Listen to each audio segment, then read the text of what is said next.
Namo Gurube, Namo Buddhaya, Namo Dharmaya, Namo Sanghaya. Sanje Jodun Suju Chanando, Jinjobo, Tony, Jatagichin. Lolo Vanja Sanjan, the Roja Sanja Jatan, the Juchanando, Jinjobo, Tony, Jatagichin. Lolo Vanja Sanjan, the Roja Sanja Jatan, the Juchanando, the Barongarada. Hoyer Harada, get you. 이제 돌아보니 생전도 쇼 내가 된 데에서는 세대인데 벌써 나서 계승자는 이제 받은 데에서 남벌 줄지 농어도 지저도 멀도 지저 동ol 메디에 와도 메월도 지진들은 저던에도 멀도 다님도 내가 줄지 단지도 니서시다 생각하셨어요. 라이션 점벌네 줄지 근데는 또 대본제 미세 좀 자상은 뭐도 연도 전제를 좀 더 하잖아요. 또 식소서 사지 문제지. 이런 이제는 좀 어떤 센터션데 미대보도 연도 군남도 신도 주고 쇼. 아무래도 다양이 관계 두개 뉴스는 다 왔던 제 방비죠. 담배천에 돈서 조금 될라 찬사로 도저 직제리 도저 신지미 도저 분주 모스지 동바타고 지고 시저자네 이제 먹어본다고 순서지 우도전 두저 신진 도다서 잘해서 더 찬사도 엄마니 받네 엄마니 받네 엄마니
예서도 도셔 전주심 주름 부지 맞아. 건너건도 별도르쇼.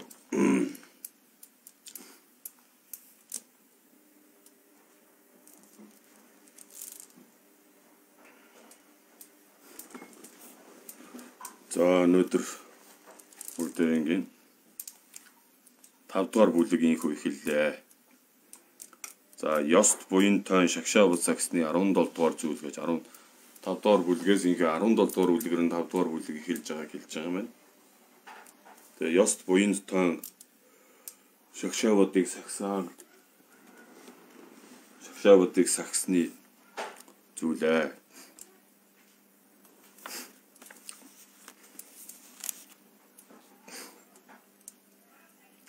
Шагшаабад сахигч химээвээс би аминд хүрвээсвэр шагшаабадыг үл шантруулдаг.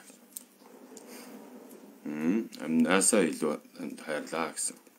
Тэр юуны тул химээвээс шагшаабад нь бод хотогт орох үндэс буюу соврол үгүй манлаа нирванд хялбар орохын мөр болоо. Үннээр шагшаабадын буян нь цаггүй дэнсэлгүй болоо. Шагшаабадыг саксны буянбэр цаггүй тоо томшгүй болоо.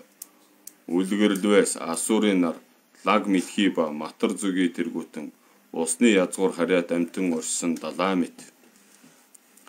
Шагшаабад бэр түүн дугаа адил бөгөөд уран хөлгөнд орсон. Уран хөлгөн гэдэг нь их баг очир түлгэн гээд нуус тарны ёс. Баримын түлгэн гэхээр судрын ёс. Шагшаа бадбэр түн луган адил луга 3 хөлгөнд орсон их төрлөختөн олон оршим уу.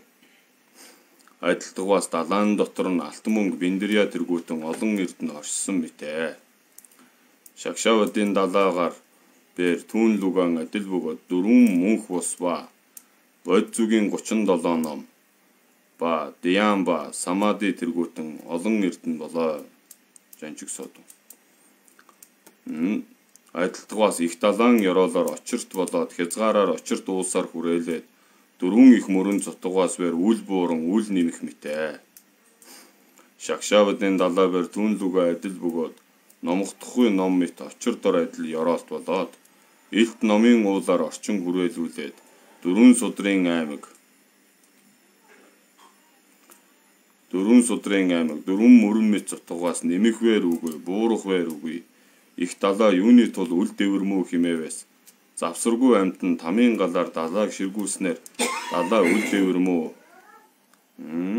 мөрөд насан цутгаасаар үл нэмэн шагшаавдын далаа бэр мэдхүүбэр үл нэмэн эрдэм луга төгснөөр үл буур ёо.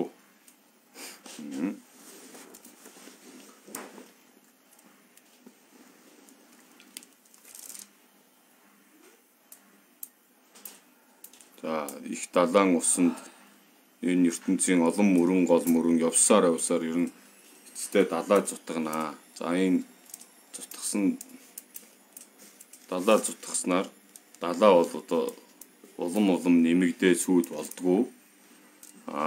Тэгээд далаа багасаад сүйд болдгоо. Ингээд нэгэн хэмэндээ байж болоод байдгийн учраас тэр далайн доор очирт одоо ёроол гэж байдаг. Тэгээд тэнд завсаргүй тамийн гал үргэлжид тэр далайн гүний тэр хөрсөн дор байдаг учраас тэр нь далааг ингэж ширгүүлж идэг. Халуунаар ууршуулж идэг гэсэн байна. Тэгээд тиймээс 4 их мөрөн яаж цутгасан далайн төвшин нэмэгдэхгүй бас нэг хасагддаггүй маа. Үүн шиг шагшаавдын далаа бол мэдхүүгээр одоо мэдхүүгээр бол нэмэгдээд байдгүй. Харин эрдэм нь улам төгснөөр одоо бууран ширэгдгүй учир нь бол тэрэндээ юм гэж эрдмийг улам нэмэсээр. Түүгээр хин хүн шагшаавд сахиж түүний эрдэм нь маш олон бүхийг ухтугай. Бурхан нирван болсны хойно Андиа нэрт улсад хийдэд агсан бимадач сайн авирд нэгэн аяг дахимлаг бөлгөө гэж бурхан багшаас хойш юм байна. Бурхан нирван болсны хойно Андиа нэрт улсад хийдэд агсан бимадач сайн авирд нэгэн аяг дахимлаг бөлгөө. Тэр бимадач аяг дахимлаг химээвээс хамаг бурхтын олох магтагдсны дотор оршсон бус болоо. Тэр юуны тул химээвээс бимадач аяг дахимлаг нь өчүүхэн хүсэлт болоод болил хувь мэдгч юм бэр үл хураагаад нэгэн идэл болоод орон бэр үгүй 3 номд дээлтэргүүтнээ идэлё. Тойм ба хувргуудын дотор орсон аяг дахимлагууд нь хүсэл ихт болоод болихуг үл мэдхүү харамлан дачаагчд болсны тул их алдарт үл болё. Бямадад тэр аяг дахимлаг нь эрдэм ба авиртын тул аяг дахимлагын үрийг олж 600 бэлэг ба 3 ухаан ба 8 машид тонилсонд оршоод айл авир нь машил зохилтын тул хамгаа алдаршваа. Тэр цагт удаа нэрт улсад 3 эрднийг маш бишрэгч амин үл нядлагч ис өгснийг үл авагч буруу тачаалаар үл хурцагч худал үл өгүүлэгч дарас арих үл уугч 5 үе сагшаавдыг сахигч тийм нэгэн ууш бүлгөө убаши гинэн сахилтаа эрэхтэй хүн. Тэр ууш нь тэр бямадад аяг дахимдгийг насан эцэс хүртэл өргөн хүндлээд эдээ бэлдэн дахиас буйн нь их болмоо хэмээн сэтгэж бас ийн сэтгэрүүн. Хэрвээ би гэртээ залваас зуурта халуун хүүднээр зовоод бясалгалдан саад болоод надад бэр гавья тус үл бол юу. Хэрвээ суух оронд нь дахил идэх хүргэн дахиас бэр ачуур нь маш их болмоо хэмээн сэтгэж Тэр өвш тунгалаг сэтгэлээр өнгөт элдэв зүйл идээг бэлдээд өдөр тутам хүргэн дахиваа. Тойдыг сайн муу дөрвөн зүйлээр шинжлэх нь ийм буюу болсон ба түүхий алим лугаа адил болгохдохгүй бэрх болоо. Тэг хүнийг ерөн шинжихэд одоо шүү. Алимыг бол болсон түүхийг нь ерөнхий мэдэж болно шүү дээ гэж. Зарим тойд нь айл авир үзэсгэлэнт болоод алгуураар алхан явагч нүдэнд чанагш янагш үл үзэхэл бөгөөсвэр дотор нь тачаангуу өрөн мөнхөгт болоод номоос ангид яваад шагшаа бодыг шантруулагч болё. Тэр хэмээвээс гадна нь болсон дотор нь түүхий алим лугаа адилаа. Зарим нь гаднаа ширүүн аваад гадна ширүүнээр яваад айл авир муут болвоосвэр дотор нь тойдын явдал ба эрдэм лүгөө төгөлдөр болоод Дэямба самади ба бэлэгт болсон тэр нь хэмээвээс дотор нь болсон гадна нь түүхий алим лугаа адил болоо. Зарим нь явдал ширүүн болоод гимт явдалт шагшаа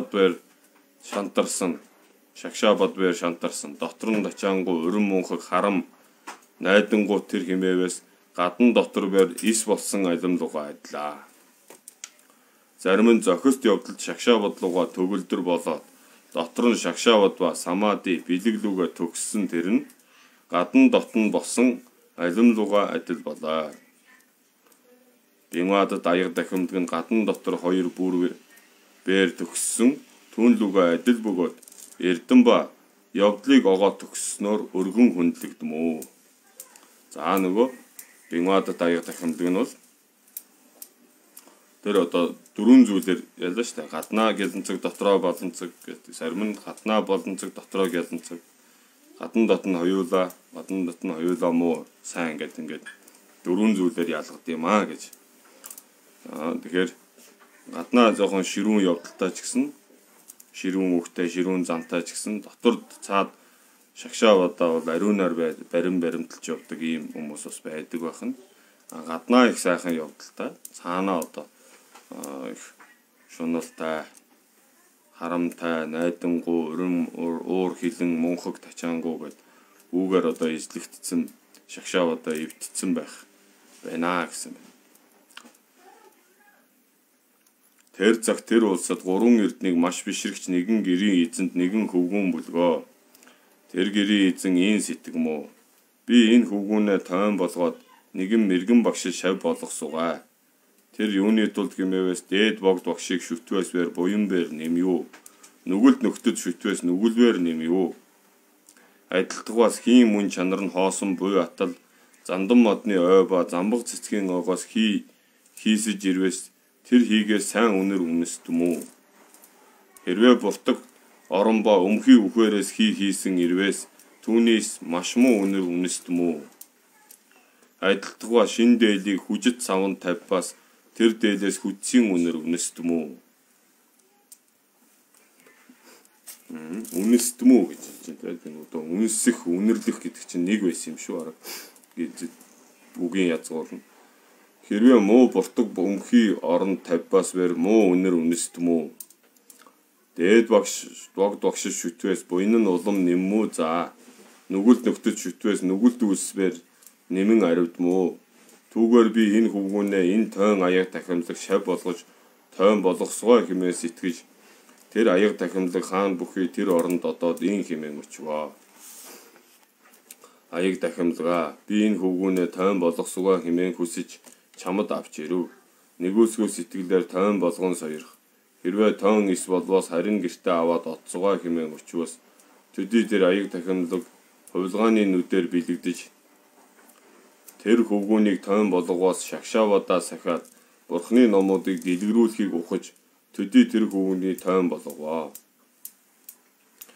Тэр цаг тэр өвшид элдэв зүйл идэ бэлдэн тахигч нэгэн амраг гэрийн эзэн бүлгөө. За их ойр дотн найзууд. Их дотны найзыг бол амраг гэдэг үгээр. Одоо амраг гэдэг үг нь бол хайрт амраг их минь гэж ах шиг уучны эртний шүлэг одоо зохиол дээр. Тэгэхээр энэ одоо их ойрчилсан үгийг хэлж ирсэн байна. Одоо цагт бол амраг гингүү дандаа өөр утгаар бодох гээд. Тэр өвш нөгөө гинэн сахилтай хүнд элдв зүйл идээ бэлдэж тактик одоо элдв зүйл юмд нь тусалдаг тийм нэгэн амраг гэрийн эзэн бүлгөө их дотны сайн найз байсан. Тэр гэрийн эзэн нэгэн цагт хурим бэлдэж тэр увш ба им хүүгэн охин ба боо шивгчин хийгээдэг өрваа. Хойд өдөр очих цагт тэр увшийн өгүүлрүүн. Бид бүгдээр жуулчлан одоос энэ гэрийг хэн хадгалан сахимуу? Хэрвээ нэггээд хүнийг хадгалан суулгавас хурмаас хождоод хишгэн тасалдмуу. Өдгөө хин суухыг дуршаах бөгөөс бид харж ирээ түүнийг сайтар ачилсгүй хэмээн өгүүлсэнд тэр увшид нэгэн охин буажгүй. Тэр охин нь эцэг ихтэй ийн хэмээн өгүүлв. Эдгээр гэрээр дүүрэн хамаг хүн та нар явтугай. Гэрээ би ганцаар сахисгүй хэмээн өгүүлсэнд эцэг нь маш сайн чи биер гэрээ сахивас чи ихлүгөө адил болмоо за. Ямарваа гимтүүд үл болох хэмээн өгүүлээд төдий тэд бүгд отваа. Төдий тэр охин бээр хаалгыг батад хааж ганцаар байшин цув. Тэр өдөр увш яарсны тул тэр ламд идээ хүргэхийг мартаж эс хүргэсэнд тэр аяг тахимлаг ийн хэмээн сэтгэмүү. Наран бээр үдээс өнгөрөх цаг болов. Гэрийн хүн үйл олны тул мартсан болмоо за. Цагийн идээ эс үдээс үл болох ахуулахаар илгээс үгэ хэмээн сэтгэж тэр тойн шавийг бямад идээ авахаар илгээх үдэ. Ай тойн чи айл авир юугаа машид бэхлээд Бурхны номлосон зарилгийн ёсоор балгадаас бямад идэнийг авахаар оддгой. Хэр мэт зүгий үнэрт амтад цэцэгт хурцах мэт хурцхуу сэтгэл үгүй балгадаас бямад идэнийг авч эртгвэ. Зүгий цэцгэнд дуралдаг шиг өнгө зүс элдв зүйлэнд одоо дурлж сэтгэлээ хурцхуу сэтгэл одоо үүснэ. Тийм учраас тэгэлгүйгээр хот руу яваад нөгөө хоол үргэдэг айлаас өнөөдөр хоол ирсэнгүй чи яваад аваад ирээ. Тэр айл одоо ажил төрөлтэй байж байгаад мартаа байлгүй дээ гэд. Тэгээ хоолнд хүүхдийг явуулж. Өнг дуу үнэр амт хүртгүй хийгээд тэд 5 хүслийн 5 эрдэм гэж гинэ. 5 хийгээд тачаалгүй эргэтнээ сахтугай. Хэрвээ шагшаабад сахиас магад үрийг олох болмоо за. Девдат мэт олон судар аймгийг уншвас бэр их гэмт нүглийг үлдсэн ба шагшаабад шантарснаар завсаргүй амьтанд тамд төрвөө гэж. За одоо нөгөө Девдатын тухай энэ дээр гаргаж ирж байна. Девдат бол 3 аймаг савын ном судрыг бол уншижсэн, цээжилсэн, мэддэг хүн байсан. Гэхдээ тэрийг баримталдаггүй хүн байсан гэж байна шүү дээ. Шагшаабад цагтгүй их гэмт нүглийг үлдэж бурханд байн хор хийж исэн. Тэгээд одоо шагшаабадаа шантарснаар эвдэрснээр тэр хүн одоо их хилэнц ураагаад завсаргүй амьтны там төрсөн юм шүү гэж. Завсаргүй хилэнц үйлцсэн гэдэг шүү дээ угаасаа завсаргүй хилэнц. Бурханд муу сэтгэлээр Бурханаас муу сэтгэлээр шунх буюу цус гаргах тэрийг хэлсэн байдаг. Тэгэхээр бас Бурханы хуврагуудыг одоо хооронд нь эвдрэлцүүлэх үйлийг хийсэн байдаг. Тэгэхээр одоо хооронд нь яс хайж одоо дунд нь одоо хагалж бутрахсан энэ үйлийг хийгээд завсаргүй 5 нүглээс Девдатныг 2-3-ыг хийсэн байт юм аа. Тэгээд одоо завсаргүй амьтны там төрсөн. Яагаад завсаргүй гэсэн гэхээр завсрын төрөл авахгүй. Завсар дунд нь өөр төрөл авах ямар ч боломжгүйгээр шууд шийдэгдсэн аюуш тамд төрдөг гэдгээрээ завсаргүй там гэсэн байна. Гогал мэт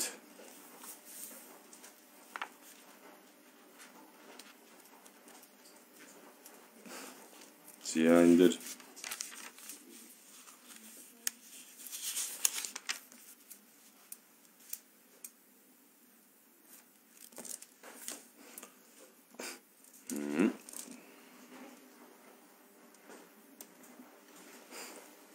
завсаргүй амьтны там гэдэг нь болохоор яг миний саяны хэлдэг нас нөхцөн даруй зуурдын төрөл буюу бардыг алгасч там төрсөн амьтныг хэлнэ гэж. За тэгвэл номд дээл. За энэ Гогалига Годон бурхны үед амьдарч байсан Девдаттай нэг үзэл баримтлагч хуваргын нэр гэж. Гогол гэдэг бас одоо үйл бүтгэгдгээд байж л дээ. Тэгээд Девдаттай нийлээд бурхан багшийн эсрэг маш их зүйл хийсэн амт юм байна. Хүн юм байна.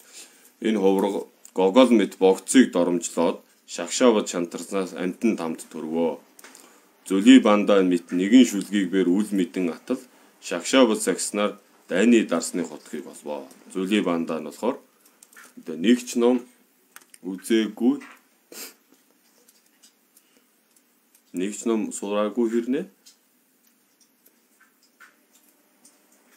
шагшаавдыг ариунаар сагсан учраас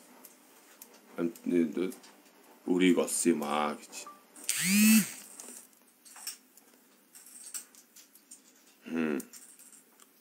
Шагшаавд хэмээвэс нирваны хаалганд ороод машид жаргахгүй шалтгаан болмоо за. Адилтгаас номт бэрмэн 3 сар ба 4 сар хүртэл тахлын хурим үлдмүү. Тэрбээр ухаан луга төгссөн ариун явдалд шагшаавд сахигч мэрэгэн бэрмэнийг өрмөө за. Бусдыг өрөх хаан болмоо. Хоримд ирсэн хүний гарын бугуугаар хуйл тамга дармуу. Эрдэм лүгөө төгссөн нэгэн бэрмэн бэр мөн чанараар хурцгүй бүхий тул амтад балд тачаан бугуун дахь тамга юугаан долоож үгүй болгоо.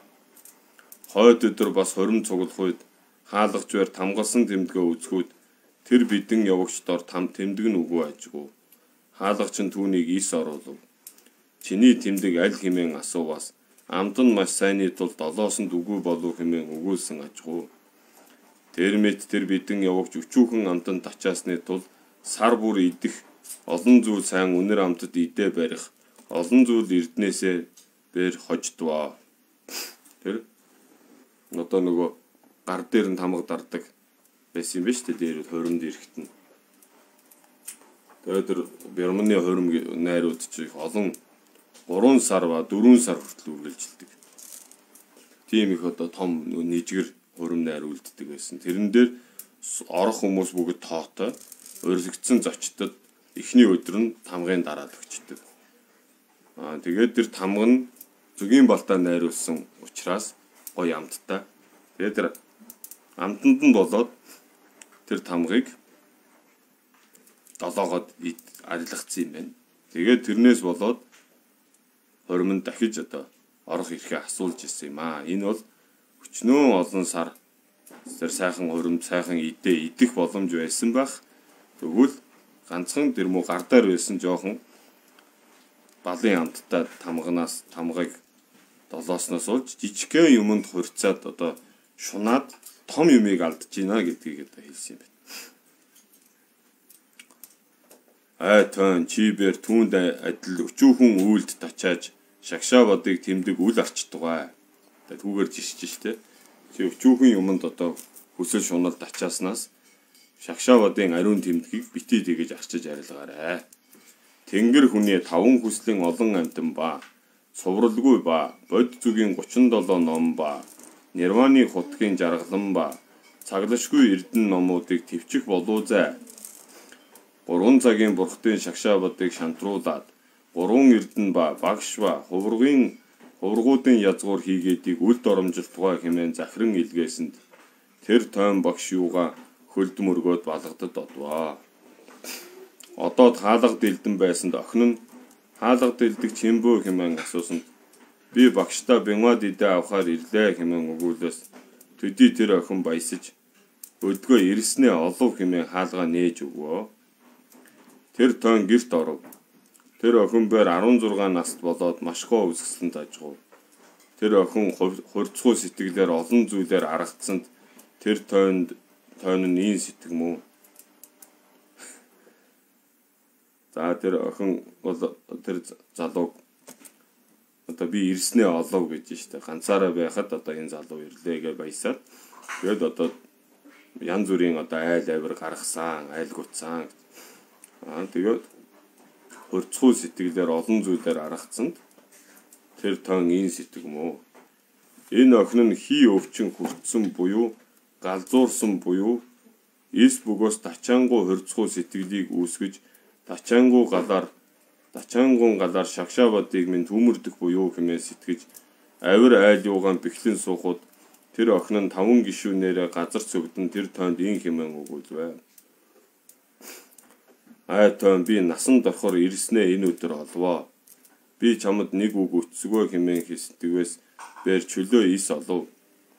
Би чи намайг өршөөн игэрлийн минь ханган сойрох. Энэ гэр дотор эрдэн ба алт мөнгө ба олон сан нь бисмэн тэнгэрийн санд адил бөгөөтөл намсраг хэлж байгаа тийм намсраа бисмэн. Бисмэн тэнгэрийн санд адил бөгөөтөл эзлэгч хөнгүү буюу. Өдгөө чи эднийг эзлэн суун сойрох. Би чиний зарц болж өргөн хүндэлсвэ. Эдгээр өтсөн үгээс минь үл даван игэрлийн минь ханган сойрох юм өгүүлээс тэр тон ин сэтгэрүүн. Би ямар нүгэлт үйл үйлснээр ийм тонилшгүй зовлон лугаа учирваа. Аминдаа хүрвээс бэр хялбар буй заа гэж. 3 цагийн бурхтын шагшаавадаас шантарваас үл болмоо. Эрт тойн аяг дахимлаг хуурж эмс дотор одвоос ба галын дотор унваас бэр шагшаавадаа алдсангүй бүлгөө. Хуучны одоо аяг дахимлагууд, гэлэнгүүд, хувргууд бол бүр хуурж эмс гэдэг чи одоо бараг тэр одоо эмсийн хүрээлэн шухуу. Өөрч эмс дотор одвоос ба галын дотор унваас бэр шагшаавадаа алдсангүй бүлгөө. Бус бэр аяг дахимлагууд нь дайсан дээрэнд баригдаж өвснөөс уяад нарнаа төлөвдүүлэн хийд хийсгэгдсэн ба олон хорхоо идвэсвэр шагшаавадаа эвдрүүзээ хэмээн тэр өвсийг тасалж үл одмоо. Аяг дахимлаг цуцарсан онгоцны хавтгай модонд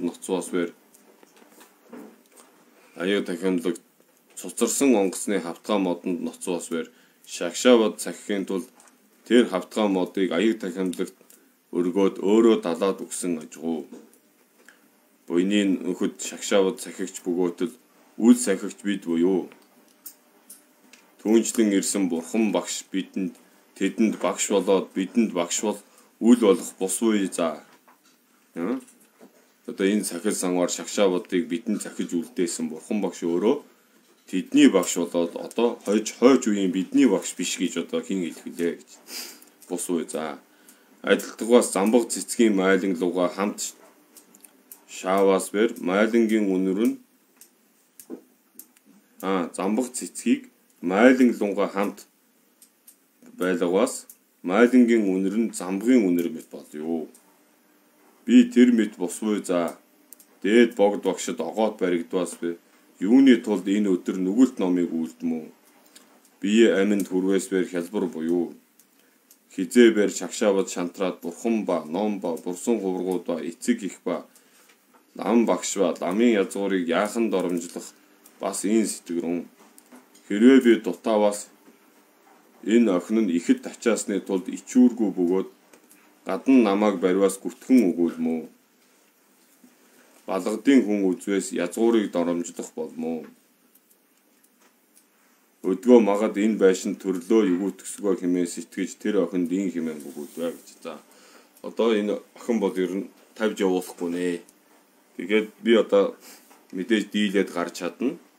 Гараад явхад энэ охин эцсэндээ болоод намайг гүжирдэж гүтгэнэ. Энэ одоо ийм ингэчээд явлаа гэдэг одоо. Тэгээд бас бусад айлуудын хүмүүс харчвал хотын хүмүүс одоо энэ айлын ураг язгуурыг доромжлоно хожим. Тэгэхээр одоо энэ айлыг эвгүй байдалд оруулаад энэ охиныг эвгүй байдалд оруулаад өөрөө ингэж яхаар ер нь энэ байшинд би төрлөө югүтгэчихье гэж бодсон юм байна. За энэ бол нөгөө одоо амны үнцэн одоо юуны төлөө бид амиа өргөх вэ гэдэг дээр бас одоо жишээ нь их орныхоо төлөө их үнцэнтэй зүйлийн төлөө амийг өгөхийг бол амиа хорлолт гэж бас үзэхүүгүй юу бас хоёр энэ дээр арай тустай асуудал болж ирж байна. Уурлаад, бухимдаад, багтраад ингээд амиа хорлолцож байгаа биш. Маш олон зүйлийг бодод тунгаагаад одоо энэ дээр би амиа төвчья гэж. За ингээд нөгөө охиныг аргалж аргадаж хэлж байгаа. Охин чи хаалгыг бэхлэн хаатугай. Би нэгэн байшинд хоромхон суугаад чам лугаа учирсугаа хэмээн захирваас төдий охин хаалгыг хаахын тулд одсны хойно тэр тойн нь нэгэн байшинд ороод хаалгыг бэхэд хааж тэр байшингийн дотроос нэгэн үсний хутаг олсонд машид баясав.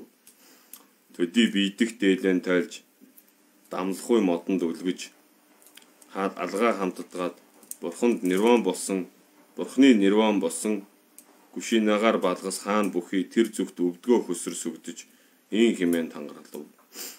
Би бурхан ба ном ба хуврагуудыг твчих босаа. Үндэс багш ба сургуулийн багшийг твчих босвоо за. Шагшаавадаа сахихын тулд энэ биеэ твцвэ.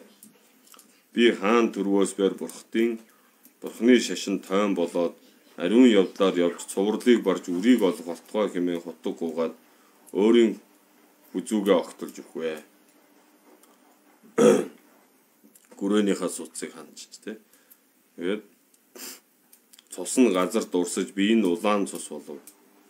Тэр охин нь юунд удуу хэмээн сэтгэж хаалганы дэргэд одвоод дуудвас дуун ис гарсанд охин хаалга нээж үзвээс төрөл өгөөтгснийг үзэж сэтгэлээр нь ис болсон тачаангуу үгүй болоод төдий тэр охин үл баясан машид зовж үсээ сандруулж өөрийн нүрээ хумсаараа маажаад газар дүнхрэн уйлан суухад тэр охины эцэг ихбэр хурмаас харж ирээд хаалга дэлдэж дуудвас тэр охин дуун ис гарсанд нэгэн хүн хүрээний дээгүүр ороод хаалга нээж орвоос охин тэр мэт болсныг үзээд охиноосоо асууран охин чи хэр мэт болов бусад чамааг доромжилуу юу болов хэмээн асуувас тэр охин юун бээр үл өгүүлэн ийн хэмээн сэтгэрүүн. Би шудраг өгүүлээс ичгүүрт болмоо. Хэрвээ тойн надад хүч хийв хэмээн гүтгвээс хотогтныг доромжилсны тулд там дунаад маш их зовлонд болмоо за. Өдгөө арга зайлгүй өгүүлсгүй хэмээн сэтгэж ийн өгүүлрүүн. За энэ охин бол одоо үннээ хэлэхээр би өөрөө ичгэвтер байдалтай. Худлаа хэлэхээр энэ хуврагын одоо амийг ингээд хөнөөлөгдсөн. Хутагт багшд нь бас судлаа хэлснэ. Доромжилсан тул одоо би хойд насандаа тамаас гарцаагүй болно гэд. Яадаг ч байсан элдв арга зайл хэрэглэхгүйгээр үннээ нь хэлье гэсэн. Тэгээд энэ охин би ирснээ олов гэж хэлээд байгаа. Тэгээд нөгөө одоо энэ охтуудын энэ бас нэг өөрийнхөө бодж исэн, мөрөөж исэн тэр хүнээ олчлоо гэж бодсон. Тэгээд тэр хүн нь харамсалтай нөр нь хань болох хүн биш байлаа гэж. Тэгээд тэрэндээ хитрхи одоо итгээд энэ миний л одоо хайжсан. Энэ хүнийг л би алдаж болохгүй гэж чичирсэн. Тэрнээсээ болоод их эрсдэлтэй зүйл хийхэд одоо хүрсэн байна гэж. Эцэг ихээ би энэ байшингаа хадгалан суун бүх үед тэр тойн багшийн шав бямаа дидэг авахар ирсэнд би тачаангуу сэтгэлээр тэр тойныг занаж бариваас тэр тойн Шагшаавадаа сахихын тулд сэтгэлээ Чин батад болгоод аргаар энэ байшинд ороод аминдаа хор хийвэ. Энэ буртагт биемийн ариун савт үл болохын дээр өөдгүү үл үйлцэндээ ис баяссан минь тэр бүлгөө гэж. Төдий тэр үгсийг эцэг ихэн сонсож маш гайхамшигт болов. Тэр юуны тулд хэмээвээс бүхийгээс Нисванаас дамтны номын чанарыг түүнлүгөө адилхан онохын тулд болоо. Охиндоо өгүүлрүүн хамаг ном мөнх бус буй за үл зовтгоо хэмээгээд байшинд орж үзвээс тэр тойны ясан биеийн улаан зандан мэт мод мэт цусаар халдсныг үзээд мөргөж бурхны Шагшаавадаа сахихын тулд ам бие үл хайрлах сайн хэмээн магтваа. Тэр газрын хааны зарчим нь тойн хүн гэргийт хүний гэрт төрүүлж өгөөтгвээс хаанд 1000 алтан зоос өргөх бүлгөө. Төдий тэр увшбэр 1000 алтан зоосыг аваад хааны ор таршид одоод ийн учрүүн. Их хаан надад нэгэн гин болов. Эдгээр алтан зоосыг аван сойрох хэмээн учраас хаан зарлиг болрун. Энэ улсад минь 3 эрднийг бишрээд богцсын номыг сүсгэлэгч сайн айл авирч шудраг өгүүлэгч ганц чи бүлгөө. Чи ямар гим хийв хэмээн зарлиг болсонд тэр увш учрүүн. Охин минь Шагшаавадт нэгэн тойныг тачаангуу сэтгэлээр барин өчвөөс тэр тойн чин сэтгэлээр Шагшаавадын тул өөрийн аминдаа хор хийснийг хаанд өчвөөс хаан зарлиг болрун. Тийм бөгөөс тойн Шагшаавадын тул аминдаа өөрөө хор хийсэн ажгүй. Чибэр гим хийсэн үгүй бүхийн тул энэ зоосоо чи авч харьтугаа. Би бэр чиний гэртэр тойны хүүрийг тахихын тулд одцгоо хэмээн зарлиг болоод алтан хэнгэрэг дэлдэж хамаг нөхтөө хураагаад бид бүгдээр тэр увшийн гэрт одцгоо хэмээн зарлиг болж төдий хаан нөхөд түүний гэрт одсонд тэр тойны хүүр улаан зандан мэт цусаар халдаж бүхийг үзээд мөргөж эрдмүүдийг нь магтаад төдий 7 эрдэнсээр чимсэн тэргэнд тэр хүүрийг тавьж ширээд хамаг бүгдэд үзэгдэх нэгэн тэгш талд авчирчоод хүчсийн модоор хайлж тахиваа. Тэр охин бэр маш гоо үзэгсэнд ертөнцөд чухаг болсон ажгүй. Тэр охиныг бэр хамаг бүгд үзэх нэгэн өндөр дээр тавьж хамаг бүгдэд үзүүлээд ийм зарлиг болов. Ийм гоо үзэгсэнд охинд хэр үл тачаам уу? Энэ тойн нь үрийг бэр ис олоод өөхөх ба эвдрэх энэ биеийг бэр шагшаавуудын тулд төрөл өгөөтгсөн нь маш их гайхамшиг болоо хэмээн хамаг бүгдэд сонсуулаад тэр тойны багшийг бэр залж ирээд ийм хэмээн учрун. Айл ам чи бидэнд бүгд богцын номыг үзүүлэн сойрох хэмээн утсанд төдий тэр лам олон бүгдэд ном үзүүлсэнд хамаг бүгд түүнийг сонсоод маш их сүсгэлэн бишрээд зарим нь тойн болоод шагшаавад сахисгай хэмээн учив. Зарим нь дээр үгүй үнэн төгс туулсан бод хутагт сэтгэл үүсгэв. Хамаг бүгдээр даган биширж илтэд баясваа. За энэхүү бурхан багшаас хойно одоо шавнар одоо гэгэрсэн архтуудын үе одоо дуусж байгаа үе баг. Одоо олон архад мянгаар л одоо бурхан багшийн хойно нирван дүр үзүүлсэн, нирванд отсон гэдэг. Ямар сайндаа Ананд бишээ Гашиб, Маха Гашиб одоо хинч нирван болж болохгүй.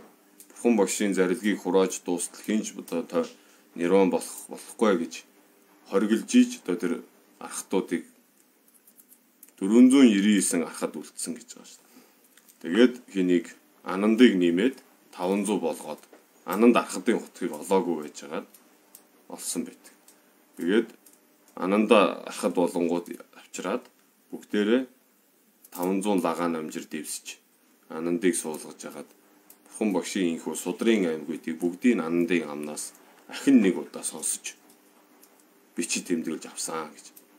Түүнээс өмнө бурханы өөрийнх нь амнаас зарлиг сонссон шавнар ер нь бидний үеэр дуусна гэдгээ мэдчихсэн дээр. Тиймээс хойчийн үе хойчд бол энэ айлтсан сургаалыг нь бичиг үсгэнд буулгаж бэлдэж тэмдэглэж өгөх хэрэгтэй. Тэгэхдээ бүрэн гүйцэд байх ёстой гэж. Тиймээс хамгийн бүрэн гүйцэд хүн хинбэ гэхээр бурханы дэргэд байсан Ананд. Тэр Ананд бол бурхан багшийг намайг байхгүй бити ном номлооч гэж айлтгаж ирсний дагуу Анандыг байх үе дандаа бүх ном сургаалаа айлтдаг. Ананд хажуунаас нь нэмж асуудаг. Тэгээд одоо Ананд нэг сонсоод юмыг цээжчдэг.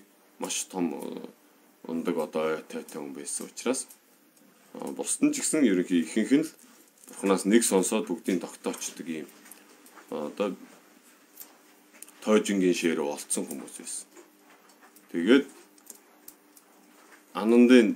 Анандыг авчир тэр судрын аймгийг хураалгаад бүгд одоо анхлан судар гэдэг зүйлийг ингэж бичиж тэмдэглэж үлдээсэн гэдэг юм аа. Тэгээд тэрнээс хойш одоо ганжуур нийт одоо 108 шахуу одоо бот байна шүү дээ. Тэгээд түүн дээр хийсэн хожмын мэрэгдийн тайлбарууд бурхан багшийн ганжуур дээр зарим сэдвүүдийн цохолж аваад тэн дээр тайлбар дэлгэрэнгүй сайхан тайлбар хийснүүдийн нэг нь данжуур гэж хэлдэг шастар. Данжуур. Ингээ ганжуур данжуур хоёр үсэн. Тэгэхээр энэ одоо нөгөө бурхны шавнар хожим хойш хойштой ингээд бурхны өөрийн одоо амьд ахугаас нь бол хараагүй ч гэсэн түүний одоо шавийн шав болоод явж явах үеэс ийхүү одоо сахил сангаараа сахихын тулд тэр тусмаа одоо баян айлын ганц охин удамда залгаж байгаа ганц охин тэгээд одоо тэр нутаг орондоос гоо сайхнаараа алдартай сайхан охин байсан. Гэхдээ тэр одоо залууд одоо санал тавьснаар одоо нэг бол эндээс нэргүү гарч ирэх, нэг бол амьгуу гарч ирэх гэдэг хоёр сонголт тэр хүнд одоо үлдсэн юм байна.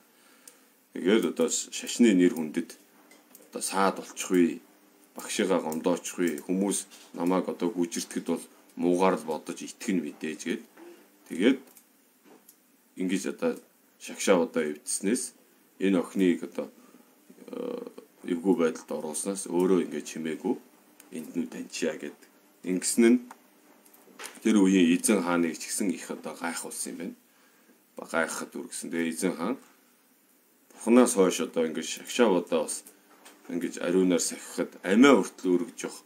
Гэхдээ тэр охин тэгээд тийм одоо сайхан өнгө зүстэй охиныг одоо хин ч гэсэн дурлж байхаар байтал ингэж шагшаа удаа сонгож байгаа. Энэ бол игэл хүн биш байна. Энэ хүний шарлыг бид одоо хүндэтгэлтэй оршуулъя гэд эзэн хаан өөрийнхөө алтан гингэргийг дилдэж албад нөхдөд дагуул очоод ингээд хүндэтгэлтэйгээр тахих үед багшд нь та одоо бидэнд номыг номлооч ээ.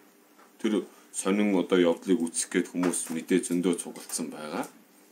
Тэгээд тэр олон цугласан хүн энэ Бурхны ном гэдэг яг ямар учиртай болоод энэ ийм одоо сайхан охин гэдэг охины суулгацсан байж байгаа.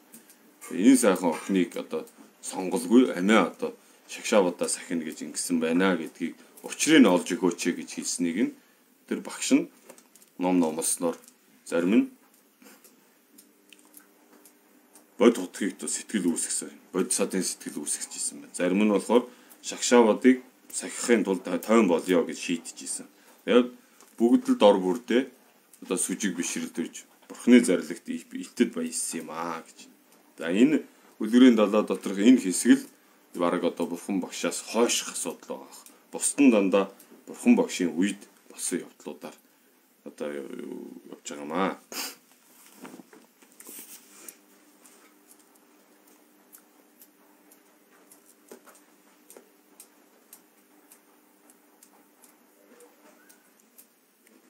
Эрхтэнгүү гэрийн эзний 18 дугаар зүйл. Тэр цагт ялж төгснөгцөн Бурхан ширваасан балгасдах ялгуучхан хөвгүүний цэцэглэгт итгэлгүй эдэн өглөгтийн баясгалан түрээнд их аяг тахимлууд хургуудлууга хамт нэгнээ суун ном үзүүлмөө. Тэр улсад алт мөнгө ба долоон зүйл эрдэнэ ба заан морь үхэр хонь үйлс үлдэгч боол шивэгчин ба олон эд таваар цан хийгээдийг төгссөн тийм нэгэн баян гэрийн эзэн бүлгөө. Тэр гэрийн эзэнд нуган хөвгүүнгүй бөгөөд маш гоо үсгэсэнд бэлэг лүгээ төгссөн 5 охин бүлгөө.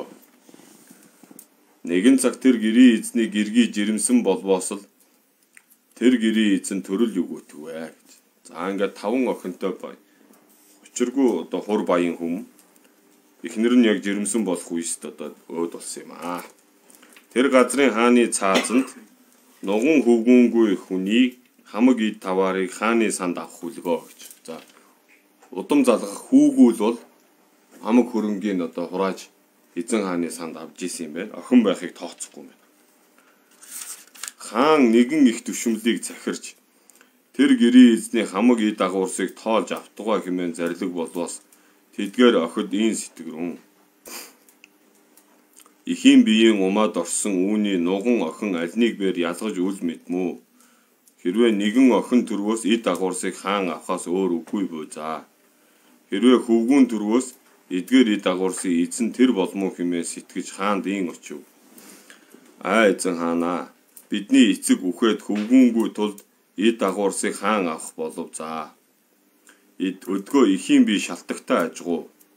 Хэрвээ охин болвоос эд дагуурсыг хаан авах нуган болвоос эд дагуурсын эзэн тэр болмоо. Гэгэнэ ялгуулсан тэр хаан бэр шудраг болоод номын дүрээр явахын тулд тэдгээр охины өтсөн ёсоор болгоо. Тэндээс өн үл удан 9 сар төгссөнд нүд бээр үгүй, чих бээр үгүй, хамар бээр үгүй, хил бээр үгүй, гар хөл бээр үгүй.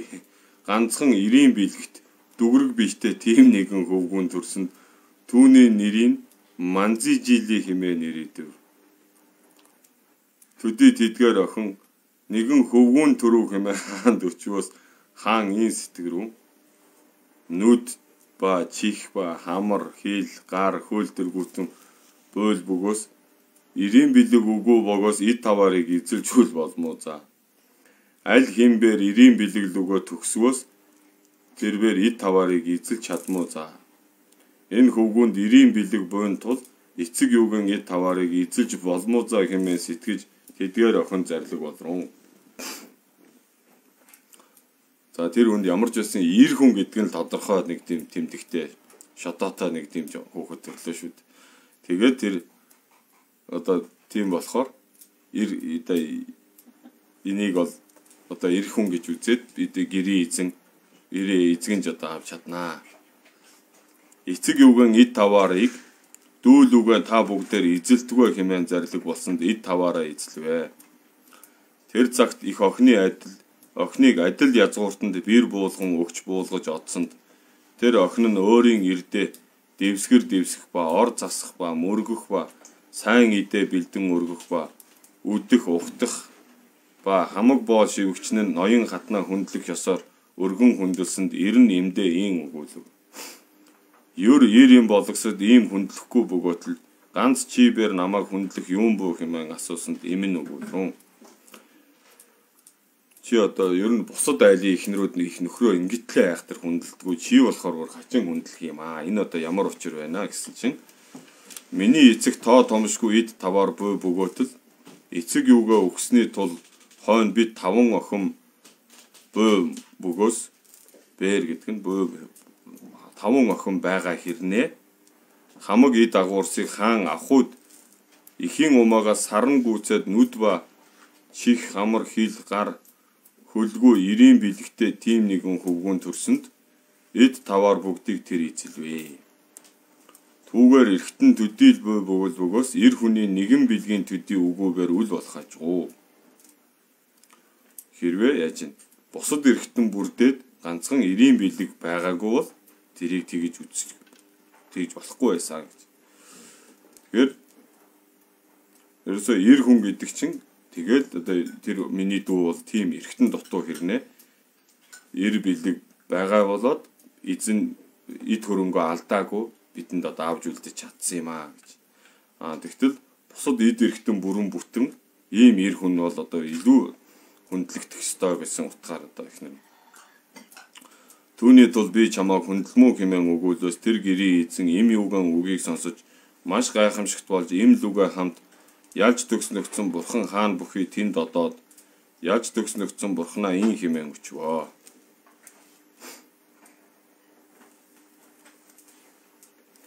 Бурханаа юуны тулд тэр гэрийн эзэнд нүд ба чих ба хамар гар хөл үгүй тийм нэгэн хөвгүн төрөөд эцэг юугийн баршгүй таваарын эзэн болсны шалтгаан юунаас болов хэмээн өчөөс бурхан зарлиг болов.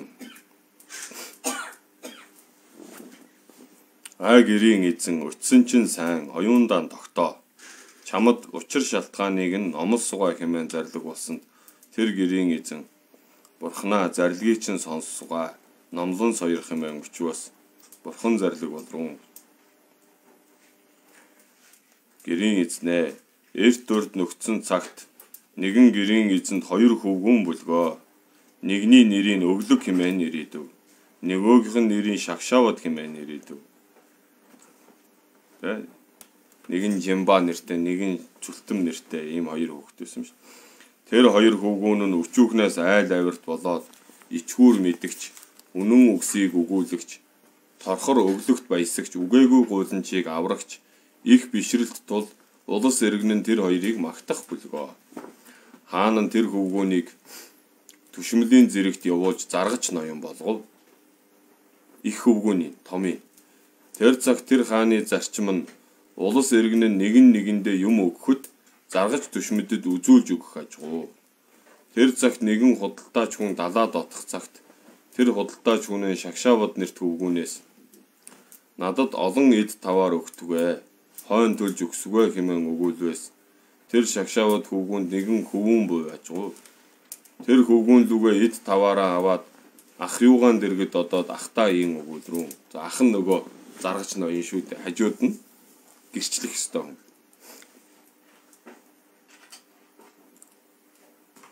Ах минь энэ худалдаач хүн надаас өдий чинээ эд таваарыг хойно ашиглаж төлж өгсгөө хэмээн авах болвоо. Зээлж ин тийм ээ. Зээл. Энэ далаад одоод эрхийн зур би үхвээс энэ эд таваарын төлөөсийг минь энэ өчүүхэн хөвгүнд өгтгвэ. Түүнийг ах минь чи мэд хэмээн өгүүлвэс ах нь тэрхүү ёсоор болтугай хэмээн өгүүлв. Төдий үл удан тэр шагшаабад нэрт хөвгүн одоо дүүн төрөл өгөөтгвэ. Дүүн нас орчжээ. Худалдаач бэр далаа дотор орсонд хийстэж онгоцсон цуцарсанд гагцгүй тэр худалдаач ноён нэгэн хавтгай мод тэрвэрж гадагш гарваа. Тэр худалдаач ноён ганцаар гэртээ харж ирсэн тэр хөвгүүн нь миний эцгийн эд таваарыг энэ хүн үгүй болгож энэ хүн ганц биеэр ирсэн ажгүй. Үүнээс юун авмуу хэмээн сэтгэж ис нэхвэ гэж. За хүн одоо ааваас минь юм авсан хүн шүү дээ зээлсэн хүн. Одоо зээлээ төлөх ёстой юм байгаа. Гэтэ энэ хүн чинь арай гэж амьд гарч ирсэн. Энэ хүнээс би одоохондоо юугаа авах вэ гэж чимээгүй байсан гэж.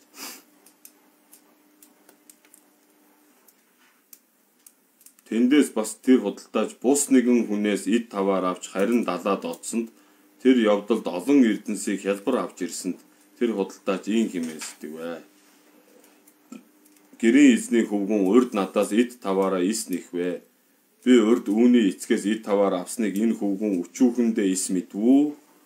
Өдгөө түүнийг мэдхийг болгоосгоо хэмээн сэтгэж нэгэн их эрдэнэт торгон дээлийг өмсөж нэгэн сайн морь унаад худалдаачны их чуулганд оцсонд гэрийн эзний тэр хөвгүүн нь тэр худалдаач хүн сайн дээл өмсөө сайн морь унаж явахыг үзээд энэ худалдаач ихий дагуурс болсон ажгүй.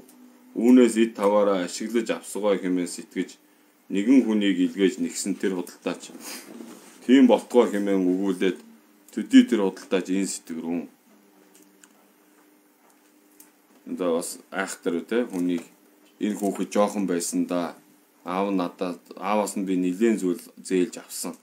Тэрийг энэ жоохон хүүхэд жоохондоо мэдхгүй ч өнгөрцөн байж магадгүй шалгаад үзье гэж зориуд шалгасан байна шүү дээ. Тэгээд хүү мэдээд аавынхаа юмыг нэгсэн байна. За тэгья гэж хэлчихэд би урд гэрийн эзнээс тоо томшгүй эд авсны тулд өдгөө миний хэдий бүхий таваарыг өгөөс өвд гүйцэн.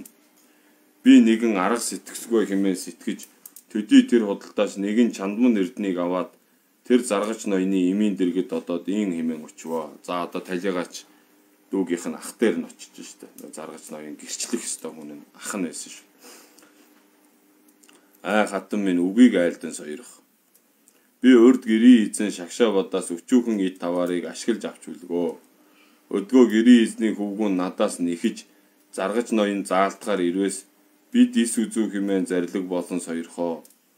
Таны зарилгийн ачийн тулд түмэн лангийн үнэтэй энэ чандамныг өргөсгөө хэмээн өргөв. Тэр юм өгүүлрүүн ирм нь маш шудраг болоод худал өгүүлэхгүй бүлгөө. Тиймбэр бөгөөс үгүй чинь гэхдээ үгүй чинь өргөсгөө хэмээн чандман эрднийг авав.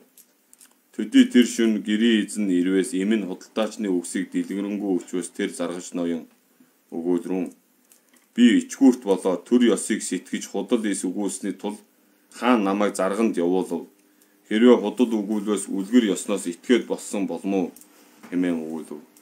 Хойд өдөр бас тэр худалдаач ирсэнд эмэн заргач ноёны үгсийг өгүүлээд чандамныг нь харин өгөөс тэр худалдаач 20,000 лан үнэт чандамныг өргөөд ийн өгүүлв. Хатан өчүүхэн нэгэн хэргийн тулд нэгэн үг өгүүлвэс 3 түмэн лан тоо чандман эрднийг авбаа сайн болмоо. Ганцхан өгүүлбэр хэлээд энэ бүхний эзэн одоо эзэгний шүү дээ гэд хүний шунал дээр авилга голдуу авгаагаар дамжаад байна данд. Хатан ачин чин энэ эд агуурсыг ашиглаж чөлөөс танд нэгэн зоос бэр хүртэхгүй бүү. За хэрвээ шударгаар шийдэх юм бол та хоёрт ямарч нэг ч юм та нарын хүртээмж болохгүй гэж. Өгөөс нь тэр эмэн чандман эрдэнэ тачааж түүнийг зөвшөөгөөд чиний игээрлийг хангасгай хэмээн ам өгвөө гэж. Шүн гэрийн эзэн ирсэнд эмэн урд үгсийг бас гэрийн эзэнд хичээж өтсөнд гэрийн эзэн зарлиг болрон. Ийм буруу үгэнд худал ис өгөөсний тул намайг заргаж болгов. Өдгөө хэрвээ би худал өгүүлвэс энэ төрөлдөө хамаг бүгд намайг үл итгэмүү. Хой төрөлдөө тоо томшгүй галуу хүртэл зовлонгуудыг үзмүү хэмээн өгүүлв. Тэр гэрийн эзэнд мөлхөж явах нэгэн хөвгүүн бөлгөө. Тэр эмэн гэрийн эзэнд ийн хэмээн өгүүлв.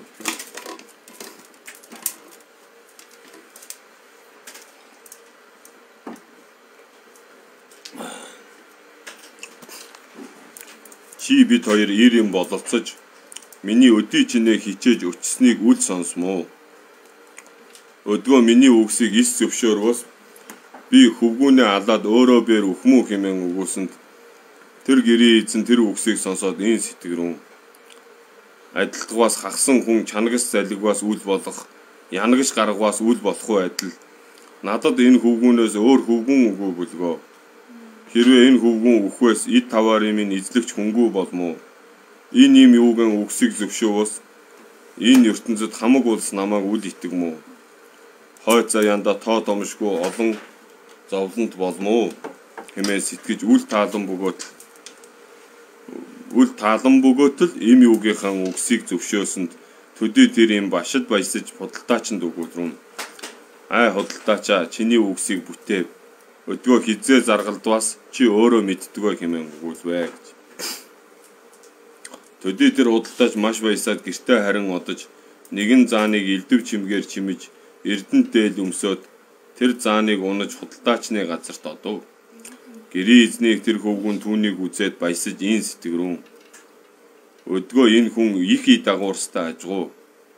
Өрд өгсөн эд таваараа ашиглаж авсгаа хэмээн сэтгэж түүний дэргэд одоод ийм өгүүлв.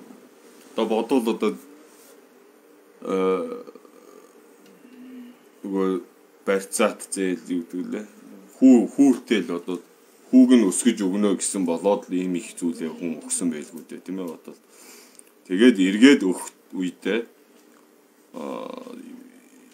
өөрөөс нь их юм гарах гад байна гэх тэр хүн одоо онцгүй арга руу шилжиж байгаа нь тэр энийг ерөөсөө аргалаад анчаа. Тэр зүйлийг буцааж өгөхийн оронд тэрнээс бага юмар хүнийг хахуулдаад одоо хэргийг өөр болгочихё гэж.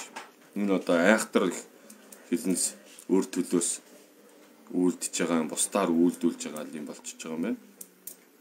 Одоо энэ шүүх байгууллага гэдэг шудраг байхгүй бол тэр хүн тэр албан дээр хинч түүний хүчээр суулгаагүй өөрийн хүслээр тэр албыг авсан бол өргөсөн тангарахтаа үнэнч байхгүй бол эргээд одоо ямар үйл лай хураад юм бэ гэдгийг нь одоо энэ дээр гаргах гэж байна.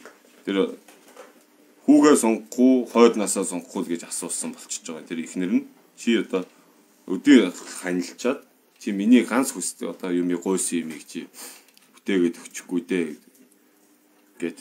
Тэгээд одоо ингэж шамтаа амьдарснаас өөрөө ч үхий хүүхдээ ч одоо яаж өнчрүүлж хоцроох вэ? Хүүхдээ ч одоо алдчих гэж. Ингэж одоо аимшигтай юм тулгаснаар энэ шудраг шүүгч төрсөн дүүгээсээ одоо уруухад хүрч байна гэж.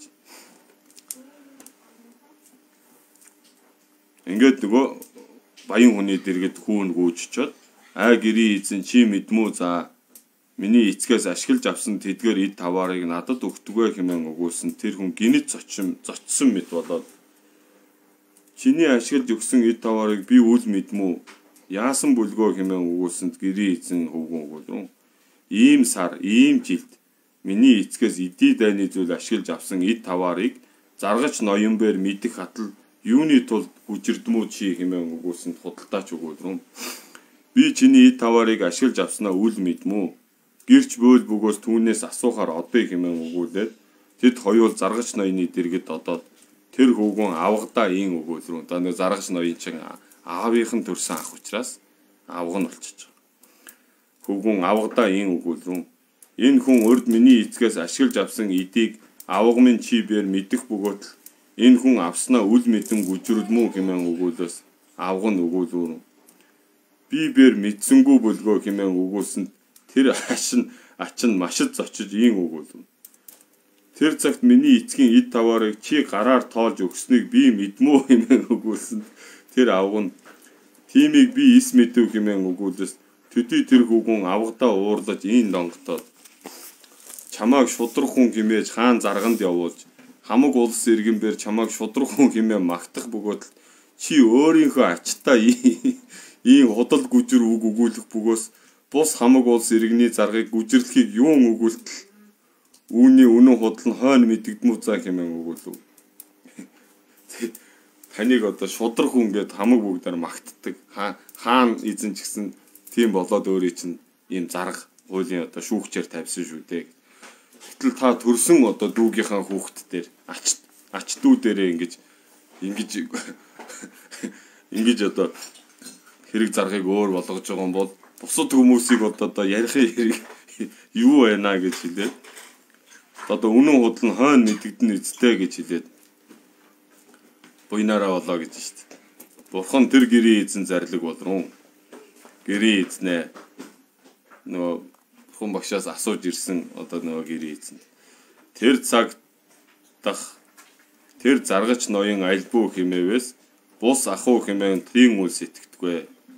Тэр химээвээс чиний хүрдүү эрхтэнгүү манзы жилийн нэрт хөвгүүн болгоо. Хүрдүү гэж хэлж байна.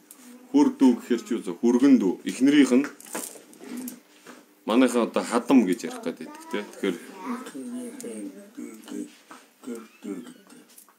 эхнэрийн дүү хүрдүү гэдэг гэж шүү. Одоо манай хадам дүү энэ төр гэж ярих гэдэг тэр бас буруу яриа юм шиг байна. Хадам ээж, хадам аав, хадам ах. Бусд нь. За. Эхнэрийн дүүг бол хүрдүү гэж хэлдэм гэж байна шүү. Энэ одоо бид нэр одоо их буруу ярьж зоргоороо янз бүрээр ярьж байна шүү дээ. Одоо тэр олон нийтээр ярьж байгаа нэвтрүүлэгч юу энэ төр хүмүүсийг ямар хачаа ярьдаг. Тэгсэн байгаа, тэгдэг байгаа, тэгэх байгаа л гэдэг юм. Байгаагаар ерөөсө бүх өгүүлбэрээ төгсгчдэг. Энэ одоо хаанхын эзэний яасан. Тэр хэмээвээс чиний хүрдүү эрхтэнгүү манзы жилийн нэрт хөвгүүн болгоо. Тэр цагт худал өгүүлсэндээ их амтан тамд төрөөд элдэв зовлонгуудыг үзвэ. Хойн тамаас тонилж 500 төрөлдөө эрхтэнгүү дүгрэг биет болон төрвөө. Тэр цаг тэр учирт өглөг өгөхгүй дуртын тул төрөл тутамд эрхтэнгүү баян болон төрж эд таваарын эзэн болвоо гэж. Нөгөө өөрөө өгдөг байсан. Өгдөг байсныхаа буйнаар хаанч төрсөн дандаа баян газар төрдөг, баян айлд төрдөг юм гэж. Харин нөгөө хүний үннийг булзааруул би үзээгүй, би хараагүй, би сонсоогүй гэдэг гэж гүжирлснээсээ болоод тэгээ тэр тусмаа бүр үүрэг хүлээсэн шүүгч хүн шүү дээ. Тэгэхээр давхар одоо хэрэг хүндрээ явчихж байгаа. Түүнээс тэгж одоо гүжирцснээс болоод нүдчгүй, чихчгүй, хамарчгүй, амчгүй, хилгүү гэсэн шүү дээ. Ам бол байгаа юм шиг байна. Хилгүү.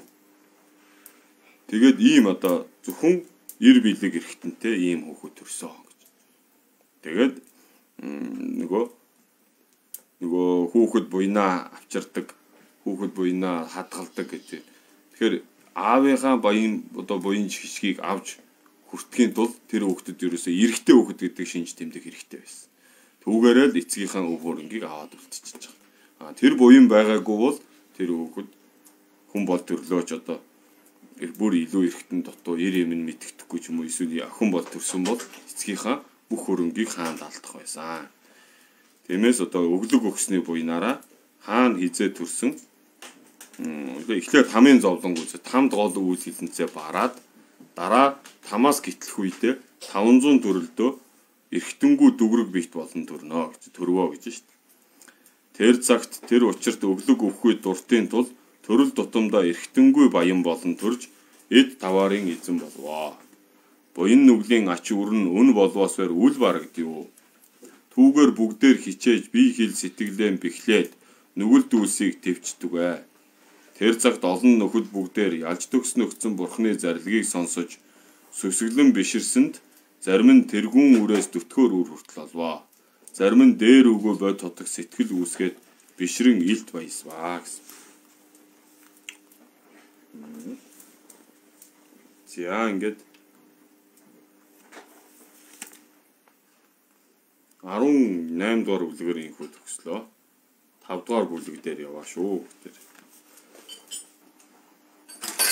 Маргааш 19 дугаар бүлэг. Уулын жимийн бүс өргөсний зүйл. Тэгэхээр үүлээрээ болно гэдэг. Тэгээд яг одоо сайн үйл, муу үйл хоёр ингээд зэрэгцээд явхад яг л ирээдүйд боловсрохдоо яг зэрэгцэж гарч байгаагаар харагдчих штеп.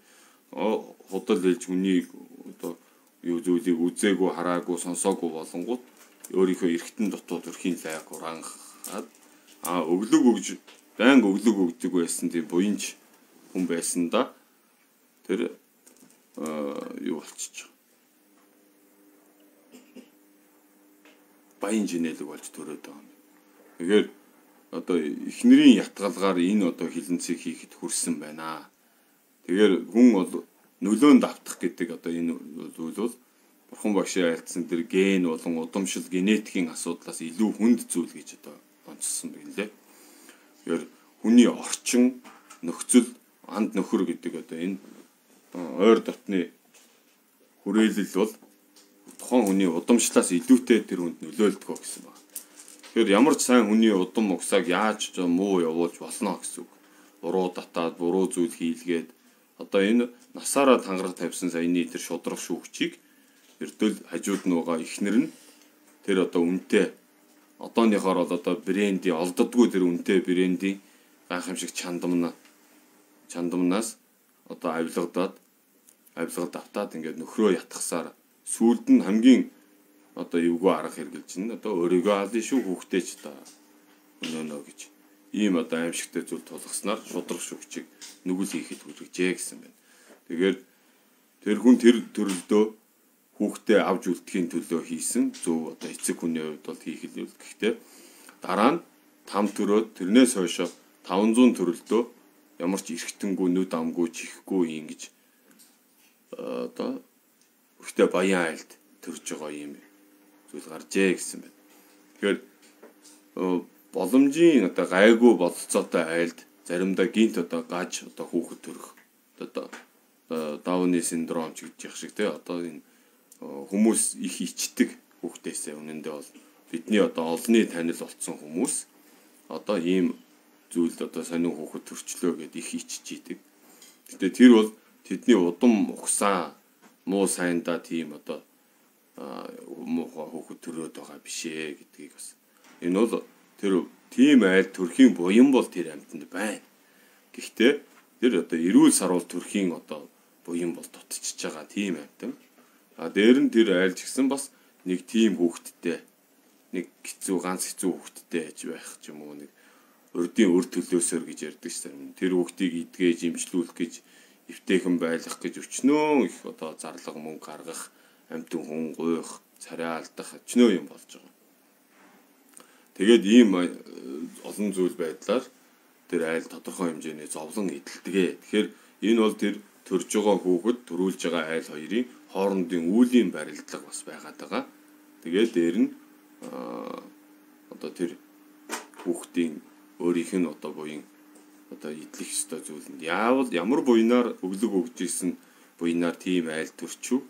Одоо ямар хилэнцээр ийм одоо эргэтэн дутуу хүчлийн бэрхшээлтэй болоод төрөөд байна гэдэг хоёр үүлээ бол дотор нь ангилж ялгаж салгаж ойлгох хэрэгтэй юм шиг байна. Бид ч ялгаагүй өөр дөр төрлүүдээ хэн байснаа мэдэхгүй, юу хийснээ мэдэхгүй, юутаж одоо хийж үзээгүй хилэнц эдэлж үзээгүй зовлон хоёр байдгүй гэж ярьд юм билээ. Хүнд одоо өөр дөр төрлүүдээ хийж үзээгүй хилэнц гэж байхгүй. Тэгэхэд бодохоор тэр хилэнцээс болсон эдэлж үзээгүй зовлон гэж бас байхгүй юм аа гэж. Тэгэхээр хичнээн төрөлдөө тийм бол төрснийг мэдшгүй. Тэгээд одоо саяны хүн бол юутай 500 төрөлдөө тийм бол төрсөн юм аа гэж бурхан багш ялж байгаа бодвол 500 дахь төрөл нь тэр байсан болоо да. Одоо ингээд одоо энэ үүлээс гítэлж байгаа тонилж байгаа юм аа гэж бурхан айлцсан байна. За ингээд одоо альва үйл тэр тусмаа үүрэг хүлээсэн хүний хувьд бол үйл бол нэлээд хүнд тусдаг гэдгийн жишээнд бол саяны шүүгч хүний одоо эхнэрээсээ болж заргыг худлаар одоо шийтсэн. Тэр тусмаа одоо өөрийнхөө төрсөн дүүдээр шудраг бус хандж ийн гэдгээрээ бас одоо үйл бас хүндрэх нэг шалтгаан болчихно. Дүү дээр ярьжсэн тийм ээ. Өөрийн одоо ачтай хүн дээр өөрийнх нь одоо хамааралтай хүн дээр ижи аав дээр хийсэн буян их сайхан буян бол ижи аав дээр хийсэн буруу зүйл хилэнц бол илүү хүндэрж явдаг. Энэ бол нөгөө ачтан гэдгээрээ. Дээр нь ам тангараг өргөцсөн хүний хувьд бол үйл хүндэрнэ гэсэн үг шүү. Тэгэхээр заавал бурханд өргөсөн тангарагтаа үнэж байх, улсад өргөсөн тангараг бол хамаагүй гэж болохгүй. Ам тангараг бол ам тангараг байдаг учраас тэр одоо өөрийнхөө хэрэглээсэн үүргэндээ аливаа хүн болж байгаа хичээж бодож явах хэрэгтэй. Эмч хүн одоо эмчийн өргөсөн тангараг юу вэ? Уншлах шиг уншиж яхад гимгүү гэж байгаа. Өглөө босоод тангарага нэг уншичдаг. Одоо цагдаа зэрэг хил гайлынхан тэр бүгд бас өөрийнхөө өргөсөн тангарага нэг уншичаад тэгээд одоо ажил төрлөө хийж ивэл тэрийг чи хүн гэдэг чинь мартдаг учраас өргөсөн тангарага мартаж өөр зүйл хийх вэ гэсэн болгоомжлоор амны уншлаг болгож өөрийнхөө тангарагуудыг дурдж бай гэсэн. Тиймээс одоо энэ бол эмч, цагдаа, цэрэг, хэлгайл гэдэг одоо энэ батлан хамгаалах улс орны иргэн арт түмэндээ өндөр үүрэг хүлээсэн хүмүүсийн төр засгийн удирдлага энэ төр бол бүгдээрээ одоо дор бүрнээ хичээж хамгийн гол нь ирээдүйн холыг харж өнөөдрийн ашиг сонирхлыг нэг чухалчлахгүй өнөөдрийн алдаа одоо хүнд хэцүү байдлаас нэг шалдар болдор зүйлээс одоо шантралгүйгээр хамгийн гол нь тэр аштын зорилго өргөсөн тангараг ам тангараг хоёроо мартахгүйгээр ажил хөдөлмөрөө хийж явах юм бол энэ насандаа бид их орноо одоо нийгэм эдийн засгаа сайхан болгож болно. Ирэх хойд насандаа бас онцгүй саа муу төрлийг авахгүй байх боломжтой юм аа гэж харагдаж байна энэ үлгэрээс бол. За ингээд анхаарал тавьсан баярлалаа. Багижинэ загеге баде дандан давагун лаган бандан чадварч үзэн тусандаг бая дамбин нэмборын дусалжэшо пама семжан намжэдэ дандан жожэган дадан жадаг дуудан хатан чинчсэн баганаас өшөгөө дэдэг гинжин мондон дэвчэрчиг Вардонова шарвар жармада жасайжж маннорламданда деважин дэжэнэ бурлоя матгшингэ довод инжиржиг тамжирнан годожиндо дунжо жодо мэдэршө зовомижин сэмэва рамундуни чотор шог динэнэн сэнжармада тавишинжиг девад Батман nimbo semrulo зүдэ жава дэмбаршо шагжи омбо дэмбо моту мэпинжэмэн сандагжан Тишиг оржо дэмрэл мэлүвэ дэмбэн мондом цэндэ нүртөв шо датята омбинзэгэр авого дини суха